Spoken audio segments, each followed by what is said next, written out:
Bueno, vamos a ir a la ciudad de Frankfurt, allí nos está esperando nuestro querido amigo y columnista, el señor Guillermo Atlas. ¿Cómo está, Guillermo? ¿Cómo va? Bien, todo bien, perfecto. Ya, digamos, a una semana del Mundial estoy ya más tranquilo y muy concentrado en otros temas. Así que hoy vamos a hablar de un personaje que obviamente nunca hablamos, pero volvemos a la ciudad casi que más en la que más hemos paseado desde que yo inicié este ciclo. No me diga Volvemos a Viena. Viena. Volvemos a Viena. Viena, volvemos a Viena, Ok. volvemos a Viena. Que claro, porque hoy vamos a hablar de Arnold Schoenberg, ¿no? El padre Usted, de la usted música dijo, dodecafónica. dijo una ¿Sí? palabra en la presentación que me dejó muy conmovido, una palabra que debe ser muy difícil de estudiar. ¿Se Sí, anima, se anima a sí. decirla de vuelta? ¿Cuál vos decís? ¿Triscaldecafobia? Eso. Pero vos sabés, Marcos, entre nos, ya que nadie nos está escuchando, te digo que es una palabra que me la tengo que anotar muchas veces porque Ajá. no sale así espontánea. No, no, no. Claro, Confieso, claro. digamos que no, tampoco, ¿viste? Son esas Ok. palabras que cuando las usás, ¿viste? Decís que tiene fobia al número 13, pero Ah, ok. ponerle el nombre técnico, científico, a una fobia de ese tipo, ¿viste? Ok, vamos a empezar entonces. Adelante. Estamos, estamos en un viernes 13 de julio del año 51 en Los Ángeles, 13 de julio, en una Mm. casa en Brentwood Park. Arnold Schoenberg está en cama, enfermo de hace días, y su segunda esposa, Gertrude, lo acompaña. Faltan minutos para la medianoche y Gertrude, que conoce a su marido hace más de 20 años, sabe exactamente qué es lo que él está mirando en el reloj, porque Arnold Schoenberg le tenía terror al número 13, pero no un Mm, poco, pero no por superstición. Todos nosotros tenemos algún tipo de superstición, pero digamos que uno no fobia. se la cree. Exacto, porque uno, digamos, tiene ciertos prejuicios supersticiosos, pero que uno no se lo cree del todo. Él, en Claro. cambio, exactamente tenía terror, tenía esta triscaldecafobia y había nacido el 13 de septiembre de 1874 y esa fecha lo persiguió toda la vida. Miren qué interesante, ya les adelanto. Cuando compuso la ópera Moisés y Aarón, ¿no? Famosa Ujú. ópera de él, escribió el título original en alemán Moses und Aaron, se llama, y se dio Mm. cuenta de que tenía 13 letras. Entonces, ¿qué hizo? Le sacó una A a Aaron, porque en alemán Aaron se escribe con doble A. Entonces le sacó una A y quedó Moses und Aaron con 12 letras. Claro. Eh, La para, hizo inglés. La hizo, exacto, le sacó, pero vos sabés que numeraba a veces sus compases, evitando que el 13 cayera en un lugar importante de la partitura. Y durante años, sus amigos más cercanos, que sabían que había un año que Schoenberg tenía terriblemente, que le huía, le odiaba, el año que iba a cumplir 76 años. ¿Por qué? 7 más 6, 13. Qué bárbaro. Y Bueno, él cumplió murió a 70. los 76 años, justamente. Claro, murió unos meses antes de cumplir 77, exacto. Ahora, nació el 13 Cumplió, de septiembre, nació un sí, 13 de septiembre y murió un 13 de julio. y murió el 13 de julio del año Ah, bueno. 51. La verdad que Ya, exacto, lo y exacto, perseguía el 13, lo perseguía el eh, 13. de verdad, él lo perseguía de verdad, porque, claro, cumplió 76 el 13 de septiembre del 50 y murió un viernes, que ustedes saben que, bueno, en el mundo hispano es martes 13, pero en Europa el día, digamos, de mala suerte es el viernes 13. Ese es el día, ¿no? Como Qué en bárbaro. Argentina, en España es el martes 13, que decimos no te cases ni te embarques, pero acá es el Claro. viernes 13 del 51. este, se cuenta que esa noche, viendo que se acercaba, digamos, las 12, Gertrude, esta esposa que les estoy contando, intentó tranquilizarlo, decirle que faltaba poco para que el día terminara, que lo peor ya estaba pasando y murió minutos antes de las 12. Esquivó por muy poco la medianoche del 13, pero no pudo esquivar ese día. Contado así la historia es en realidad una curiosidad de esas que circulan en los aniversarios, una anécdota, Claro, claro. digamos, para charlar acá, digamos, en sobremesa. El hombre que le tenía pánico a un número fue al mismo tiempo el hombre, eso es lo loco y lo paradójico, el hombre que inventó, o sea, vamos a decir, una fobia al 13, podemos decir un irracional, digamos, supersticioso, sin embargo, es el hombre que inventó, digamos, la forma más racional que dio la música occidental en todo el siglo XX. O sea, Schoenberg, se los digo en pocas palabras para los que no lo conocen, Schoenberg es a la música del siglo XX lo que Picasso es a la pintura del siglo XX. Es el máximo exponente, digamos, renovador de la música clásica europea.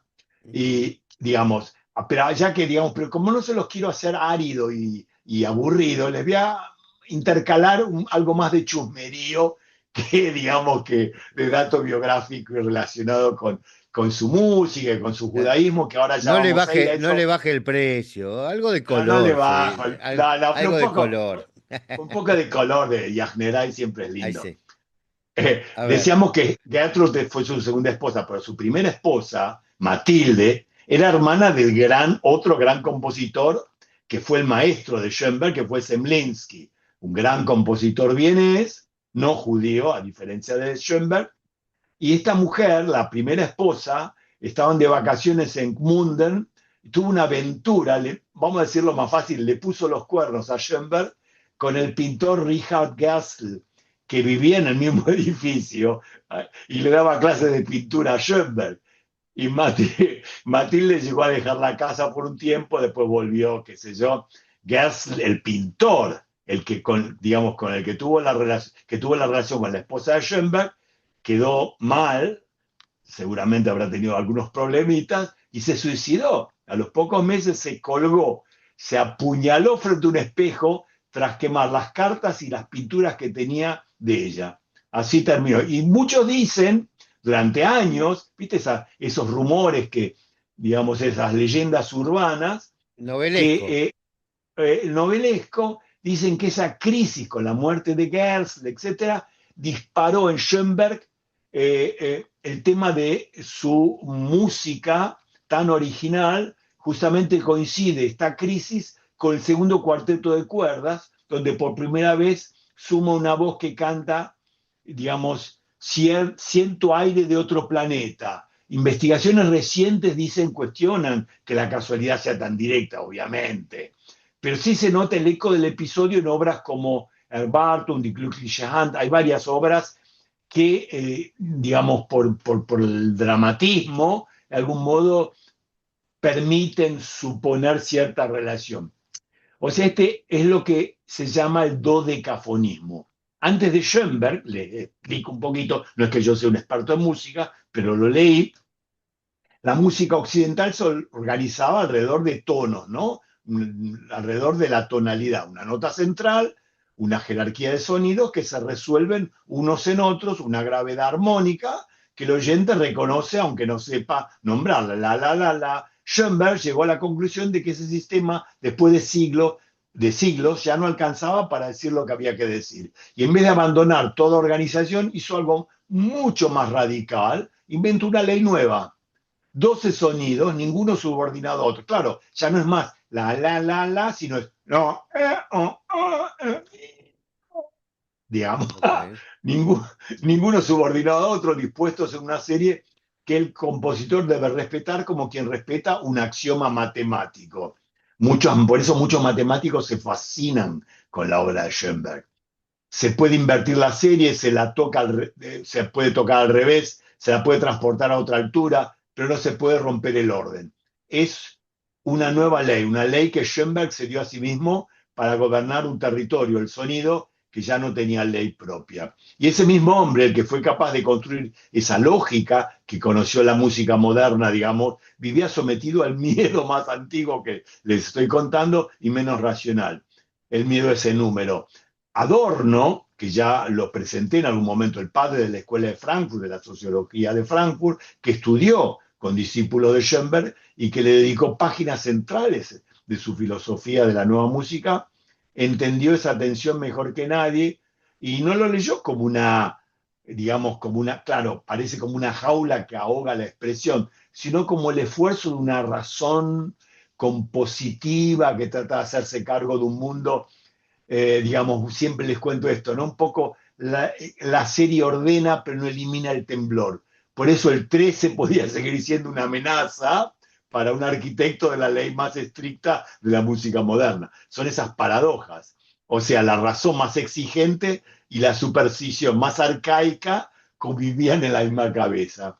Y esa convivencia en realidad no es solo gracioso o chistoso, es casi un resumen de lo que significa ser moderno sin terminar de serlo del todo, ¿no? Y, pero hay otra cosa que me parece interesante en la vida de Schoenberg que muestra esa misma tensión desde otro ángulo. Schoenberg en 1898, siendo joven, se había convertido al luteranismo, al protestantismo.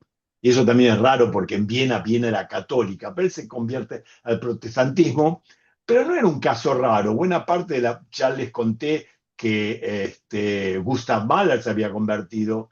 No era un caso raro. Buena parte de la burguesía judía vienesa de esa generación se convertía buscando integrarse en una sociedad que no los toleraba, o sea, o a medias. En 1921, veraneando cerca de Salzburgo, le negaron incluso el alojamiento en un pueblo porque era judío. Y esa humillación lo marcó. Le escribió a Kandinsky, al gran pintor ruso, su amigo, ¿no? Una carta que todavía se cita muchas veces. Él le dice, mira, la verdad que ni siquiera soy alemán, ni siquiera europeo, apenas soy considerado un humano por los europeos, y en el fondo, más allá de todo, era judío, nada más que eso. Por eso es interesante que 12 años después, el 30 de enero del 33, cuando Hitler asume el poder, Schoenberg, que enseñaba en la Academia de Arte de Berlín, estaba de vacaciones en Francia y cuando llegó la noticia no volvió a Alemania. Y en julio de ese mismo año, o sea, en el 33, en una sinagoga de París, en la Rue Copernic, vuelve al judaísmo. Vuelve al judaísmo como acto de fe, digamos, después de enterarse lo que estaba pasando en su país, en Alemania, en Austria. Y él, ¿saben quién fue testigo de su retorno al judaísmo? Nada más y nada menos que Max Chagall, el gran pintor judío. Sí. Bueno, para aquellos Eh, que no ubiquen temporalmente, cuando él dice en su país, y usted dice, no, pero nació en Viena, pero bueno, en aquel momento Alemania había conquistado no, no, Austria, todavía no había entrado a o Viena, pero estaba, formaba. estaba ya Exacto. parte del imperio, Sí, sí, aparte él trabajaba en Berlín, por más que era vienés, ¿no? claro. Exacto. Y entonces, claro, ya se fue a Francia y después se fue a Estados Unidos, ¿no? Él se exilió, su exilio fue en Los Ángeles. Y fue una decisión esto de volver al judaísmo muy lúcida, ni siquiera como nostalgia identitaria, sino que realmente fue como una especie de reafirmación de su, digamos, casi ética, diríamos. Le escribió a su amigo y discípulo Anton Webern, que también es contemporáneo de Schoenberg y también un músico dodecafónico, eh, y claro, le escribió y le cuenta justamente eso, que estaba mientras afuera ocurrían esas cosas y ellos revolucionaban la música, eh, ocurrían hechos políticos irreversibles y obviamente esa música, luego Hitler obviamente la prohíbe como música degenerada, así como prohibió la pintura abstracta como arte degenerado o arte judío. Me acuerdo que el catálogo de los nazis organizaban una exposición de arte degenerado en Múnich y en la tapa pusieron una obra de un pintor judío, una obra abstracta extraordinaria, y pusieron el título. Mirá qué perversión. Art campesino alemán con ojos judíos, visto por ojos judíos. Porque claro, una cara abstracta, media geométrica. Entonces los nazis lo interpretaban como que los judíos deformaban las A los figuras de los... campesinos, claro, para generar Ah, odio. exactamente. Bueno, ok. Este, bueno, no casualmente en esa época nace la ópera Moisés y Aarón, ¿no? La del título con 12 letras que le Claro. nombré, Pero una obra que... él vuelve al judaísmo, creo yo, como reacción al nazismo. O sea, Claro, así es, tal cual, o como sea, digamos, reafirmando, digamos, como un acto, digamos, de, no de un identidad, acto de sino como una rebeldía también, un acto rebeldía y decir, ¿cómo no? Ahora soy más judío que nunca, claro, justamente, como se diría en hebreo o en yiddish, dafka, ¿no? porque claro, él ingresa al luteranismo, como muchos que usted comentó también recién, pensando que de esa forma serían mejor recibidos Así es, en la sociedad germana. exactamente. Lo que Eh, Heinrich Heine llamaba el pasaporte a la civilización europea. claro, no por convicción ni porque hayan No por creído que, convicción teológica, no. claro, exacto, no porque hayan creído que el luteranismo era la salvación del hombre ni nada. Eh, y, y, mm, y al darse cuenta de que ni eso le sirve, de que ni eso le va a servir, vuelve a su raíz y se manifiesta de la forma que se manifiesta, ¿no? Igual no Mm, está mucho tiempo en París. ¿Cuánto tiempo está en Francia? No, ¿Cuánto en tiempo queda París en Francia? está poco tiempo, se da cuenta que es peligroso y emigra a Estados Unidos, como gran parte de la intelectualidad judía o intelectualidad alemana democrática antinazi, como Thomas Mann y otra gente que no eran judíos que emigraron a Estados Unidos justamente por su oposición al régimen, ¿no? Ajá, ok. Claro, claro. Y es interesante que en esta obra de Moisés y Aarón, ¿no? Moisés habla, no puede cantar porque cantar es ya empezar a seducir y, digamos, y crear imagen. Y Aarón es el que canta porque necesita traducir lo inefable en algo que el pueblo puede seguir. Claro, según la Torah, Moisés no puede hablar bien porque es tartamudo, bla, bla. Exacto, el Conocemos que habla siempre es Aarón. es Aarón, exactamente. Entonces en la ópera el que canta es Aarón. Schoenberg trabajó esa ópera durante años, pero nunca la terminó realmente. Quedó trunca justo en el tercer acto, como si la obra misma dramatizara la imposibilidad, digamos, de representar esto, ¿no? O sea, la famosa abstracción de la tradición judía. Pero esa pregunta, la de cómo darle voz a lo irrepresentable, vuelve a aparecer 14 años después, ya sin ninguna ambigüedad posible, en una obra muy impresionante que yo la vi varias veces y la escuché, que se llama Un sobreviviente de Varsovia, de 1947. Un narrador cuenta en inglés cómo un grupo de judíos es reunido a la fuerza por soldados nazis para ser enviado a las cámaras de gas y en el momento final ese grupo de hombres medio moribundos empieza a cantar en hebreo el Shema Israel. Y claro, porque la obra está en inglés, la voz de los nazis está en alemán y por último se escucha Shema Israel en ibrito, obviamente. Escucha Israel, el eterno es nuestro Dios, el eterno es uno. Y ahí la música deja de discutir en abstracto sobre lo irrepresentable, ¿no? Claro, en alusión, digamos, a la tradición judía y se convierte en el intento casi imposible, digamos, y al mismo tiempo necesario de que algo de lo que pasó no se pierda, o sea, la memoria, la necesidad de recuperar la memoria de lo que pasó, recuperar lo terrible de la Shoah. Y es ahí donde, digamos, las dos historias que empezaron separadas terminan de algún modo tocándose. El hombre que le tenía miedo al número 13 y el hombre que volvió al judaísmo en la antesala del desastre. En el fondo, la misma persona respondiendo a la misma pregunta. ¿Qué hacer cuando el mundo deja de ofrecer garantía? Cuando ni la tonalidad, ni la asimilación, ni la razón más disciplinada alcanzan para conjurar lo que se viene. Schoenberg respondió en un plano construyendo un sistema, 12 sonidos, repito, una ley propia para gobernar el caos, y respondió en otro plano aceptando que ningún sistema, ni el musical, ni el religioso, ni el racional termina de exorcizar del todo el temblor, digamos, al que estaba sometido el mundo. Murió un día Ujú, 13, antes había vuelto a ser judío, habíamos dicho, una sinagoga con un pintor como testigo. Las dos cosas estaban hechas de la misma materia. La conciencia de que hay fuerzas que no se dejan gobernar enteramente, ni siquiera por la ley que uno mismo se da. Y para terminar, les leo poquito de el sobreviviente en Varsovia, muy cortito, ujú. y dice el relato en inglés, pero se los leo obviamente en castellano. No puedo recordarlo de todo, debo haber estado inconsciente la mayor parte del tiempo. Recuerdo solo el momento grandioso cuando todos empezaron a cantar como si lo tuviera preparado, el viejo credo que habían descuidado durante años, el credo olvidado. Salto un poquito para no leerlos todos. El sargento seguía gritando, todos fueron golpeados, viejos y jóvenes. Y la orden es en alemán del sargento: Achtung, atención, arrestados, maldito sea, alto.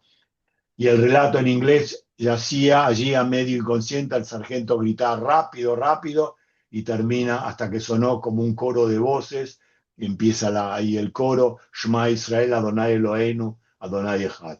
Escucha Israel, el Señor es nuestro Dios, el Señor es uno. Y así termina la obra de Schoenberg, una obra muy conmovedora, una de las obras más tangibles. También tiene obras, a pesar de ser una música tan difícil, son muchas veces muy interesantes. Por ejemplo, obras que a los psicoanalistas les gusta mucho, porque hay una obra donde una mujer relata, parece una sesión de psicoanálisis. O sea, ahí vemos la influencia de Freud y de ese ambiente que tantas veces les mencioné de Viena, ¿no? Bueno, y Claro. así terminó mi presentación, de algún modo, este, y les agradezco Tuvo mucho. también una obra pictórica bastante importante, Schoenberg, por lo que estaba leyendo, Sí. que alrededor de 2500 obras llegó a Sí, pintar. sí, sí, sí, sí, sí, se dedicó mucho a pintar, incluso en Estados Unidos para sobrevivir, incluso hizo alguna música de películas como Kongol también, pero claro, Kongol lo hizo más a destajo. Schoenberg tuvo sus problemitas, pero muchas veces como modus vivendi, digamos, también compuso para Hollywood, Claro. así que, se dedicó mucho a la pintura, Ujú. pero obviamente Schoenberg trasciende como el gran revolucionario de la música del siglo XX, ¿no? De la música clásica. Bien. Mm, mm. Bueno, hasta acá llegamos. Gracias, Guillermo. La verdad que muy Espero no haberlos aburrido con No, justamente una biografía de un músico muy árido, muy difícil, pero creo que por eso no, pero la traté de verdad que meter un es, poco de anécdota. a veces uno desconoce, en mi caso yo lo reconozco a pesar de que nació el mismo día que yo, reconozco la existencia de él como, o sea, es un nombre que uno quizás puede haber escuchado, pero lo desconozco en su creación como aquel que rompió con los esquemas de la música y que creó un nuevo método. Eso para mí era desconocido, y la verdad que le agradezco mucho la presentación. Con mucho gusto, sabes que siempre me gusta traer así personajes especiales. Ujú. Bárbaro. Y Nos aparte el estamos otro día, viendo. el otro día, que fue Sí. cuando fue 13 de julio, me acordé justamente del aniversario y fue un poco el motivo de la Ah. inspiración para la presentación. Que no sepa, menos mal que no salimos un 13. No, pero que se cumplió 75 años de su Claro, muerte no, no, y pero digo, menos fue mal que no salimos un 13 para que no se enoje. no, se hubiese, no, claro, claro. No, no, no, el 13 fue, digamos, un poco el disparador Sí, sí, para sí, pensar la esta memoria. presentación. Ujú. Ahí Ahí está. está. El señor Guillermo Atlas, como siempre, con su sabiduría enorme, aquí en La Voz de Nadia. Gracias, Guillermo. Un abrazo grande. Con un abrazo grande, chao, saludos.